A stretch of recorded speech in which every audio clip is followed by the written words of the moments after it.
It's my feel-good breakfast show.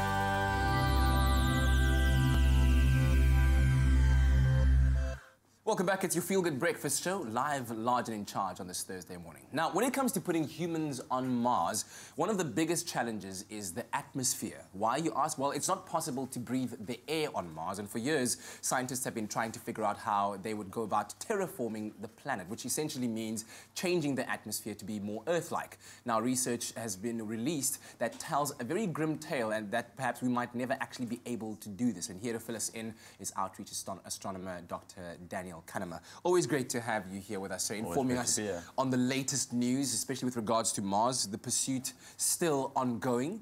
But firstly, Mars's atmosphere, what makes it so different from ours that it's basically impossible for us to breathe there? Yeah, well, the main thing is basically that there's not a lot of it.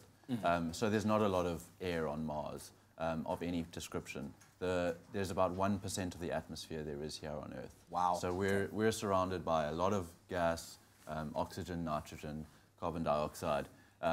There's almost nothing on Mars. It's a very, very sparse environment, and there isn't any oxygen as far as we know of, and very, very little gas at all. Yeah. So essentially then, what would we have to do in order to be able to live on Mars? So the idea that's been put forward over the last 50 years or so has been to terraform Mars, as you suggested. And basically what the aim would be get more gas into the atmosphere. So there's carbon dioxide, which is frozen in the polar caps, and water. If you could evaporate or sublimate that carbon dioxide, it would form a gas which would then obviously puff up the atmosphere, and maybe there would be enough gas. So then enter Mr. Elon Musk. You always expect him to come up with a bright idea, and his latest one, he suggested nuking Mars. Sounds like something you'd hear from like Duke Nukem 3D. Nukem. So it sounds crazy, but what is this suggestion, and how is this supposed to, in any way, shape or form, help? Yeah, so basically what you want to do is get those polar ice caps into a gas. So at the moment they're ice, they're sitting there frozen, very, very cold. You need to heat them. So missile, launch, explosion, mushroom cloud, melt, gas. Absolutely. So then when you think about it, is it crazy? It's pretty crazy. I mean, it's ethically, I don't know about it. I mean, we're nuking another planet so that we can live there. Yeah. It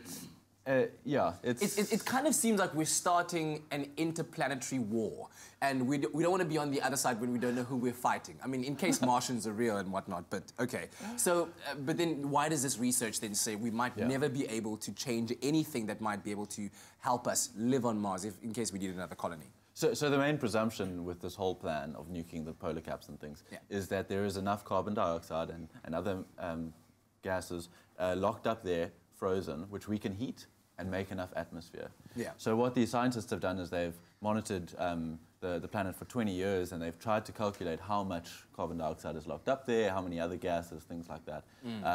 And it turns out that it's a lot less than we would require. Yeah.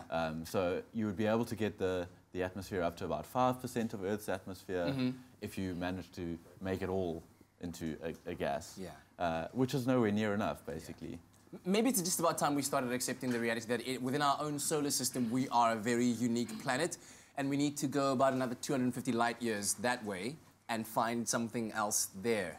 Or we need to look after our planet. How about that, Dan? How about that? Just look after the one that we've got here. But I don't know, maybe Elon's onto something, and he's already designed the missile that's going to nuke Mars. And then I hope not. We come in peace. Dan, thank you very, very much. Well, let us know what news from the world of outer space has caught your attention this week. Share those stories with us using #ExpressoShow on social media. Thanks, Dan.